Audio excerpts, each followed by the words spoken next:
Well, good evening and welcome to tonight's devotion. For those who are expecting to see David, he's not here tonight. He's currently in the other room cutting Nathan's hair with the dog hair clippers. I mean, seriously, what could go wrong?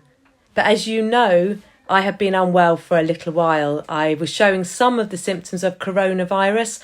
I had a cough, a mild temperature and a sore throat. Of course, I've got no idea whether I had coronavirus or not, but we had to follow government guidelines. And we, as a family, we went into self-isolation for 14 days. Of course, we are still in that. We're halfway through that. But I had to go into self-isolation for 7 days away from the family to make sure I didn't pass it on. And one of the strangest things during that time was not having any physical contact with my family. And I know now that there are a number of you that have received letters, those letters that say you are at risk and that you have to be away from friends and family and from physical touch for the next 12 weeks. And there are some of you who work in the NHS or who have family members working in the NHS, which means that you don't have physical contact with them either. And it's really hard not having physical contact with friends and family. But during that time, I never felt alone. And the reason for that was twofold. One, that I knew that God was with me. Even though there was no human physical touch, I knew that my Father in heaven was always with me, there beside me. The love of God, very real. That I know that I'm a daughter of a God, that I'm a daughter of the living God, that I'm loved by him, secure in that knowledge, moment by moment. So as I spent time reading the word of God and praying, digging deeper into God, the Lord made his presence much more aware to me.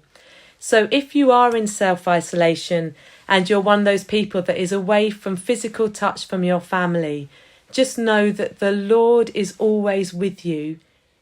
He never leaves you and he never forsakes you. He's with you. And the other reason I never felt alone was because of you lot. I had so many texts. We've been in contact, Facebook, WhatsApp, texts, email, phone calls. And it's been so wonderful. You guys have been so supportive and just really, really grateful for that. We had somebody call me a couple of days ago and they'd said they'd received 26 phone calls from people at Roxeth. I'm sure that tally has now gone up.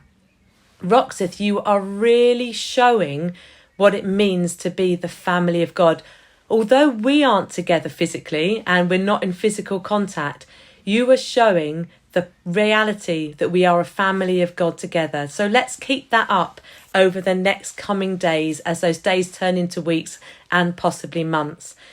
And as we turn to our reading today of Psalm 5, where David expresses the reality of God in his life when things around him are tough.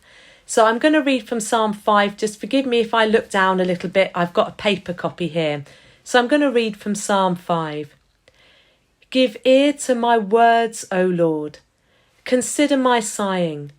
Listen to my cry for help, my King and my God. For to you I pray.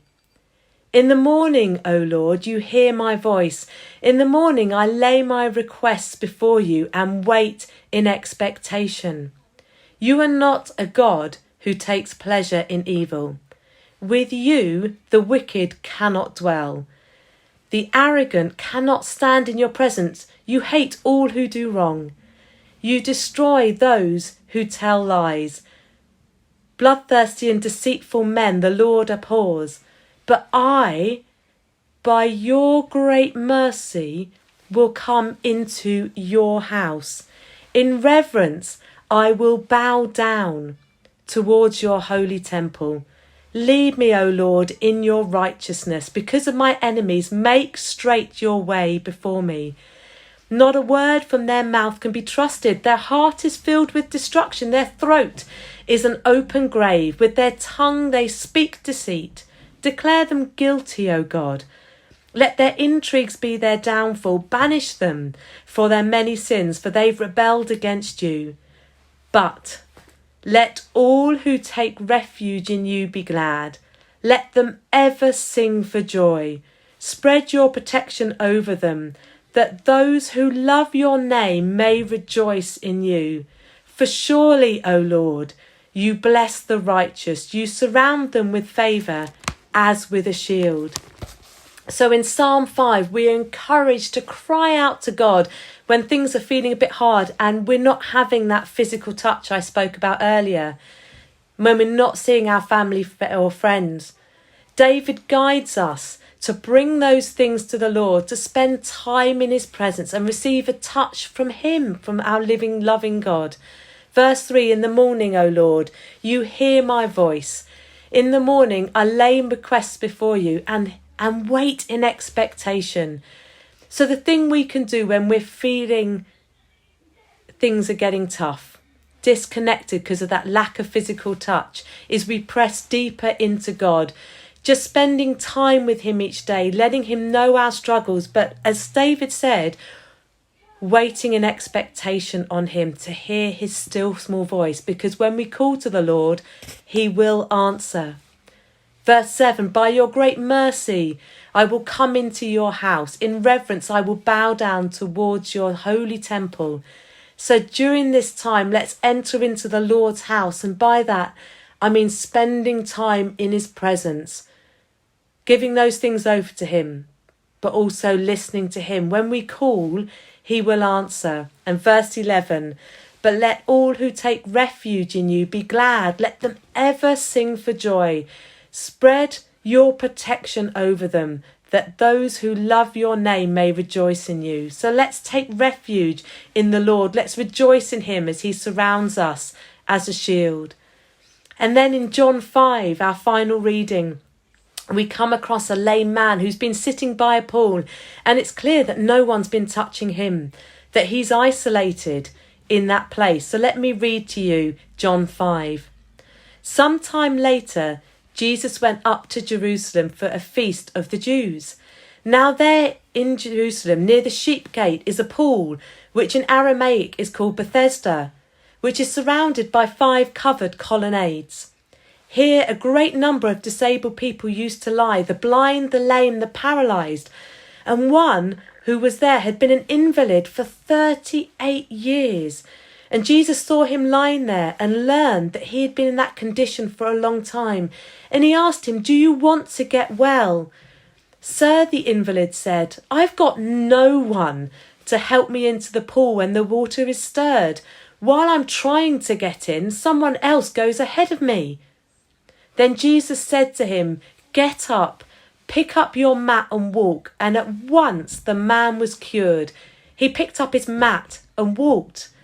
The day on which this took place was a Sabbath. And so the Jews said to the man who had been healed, it is the Sabbath. The Lord forbids you to carry your mat. But he replied, well, the man who made me well said to me, pick up your mat and walk. So they asked him, who is this fellow who told you to pick it up and walk?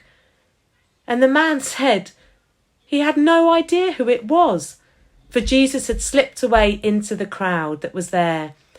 Later, Jesus found him in the temple and said to him, see, you are well again. Stop sinning or something worse may happen to you.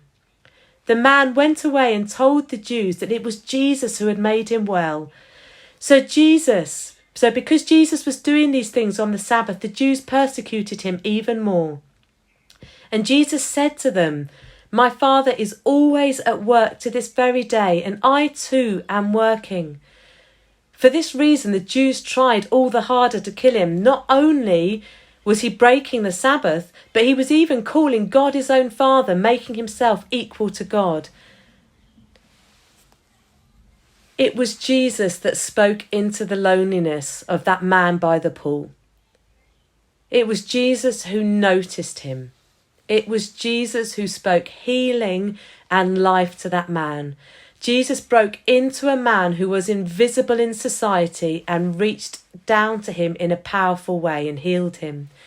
And Jesus in our homes can break through into our lives every day when we are feeling invisible in our homes at the moment. You know, Jesus notices us and he's ready to speak to us and work in our lives. I love those words of verse 17. My Father is always at work to this very day, and I too am working. Jesus doesn't go into lockdown. He isn't confined to a house. He's with you right now. He's in your homes, and he's with you, and he's working in you. So just to say, tomorrow night, David and I will be leading a time of communion. So when you join us at 7:30, please make sure when you come, you've got some water or some wine, whatever you've got in the house, and some bread, or if you haven't got bread, bring some biscuits, and we'll share a time of communion together. So I'm just going to see what carnage has occurred with the dog hair clippers and Nathan's hair. But good night, everyone. And remember, look out for one another. Look after one another. Love each other. It is the Lord's command.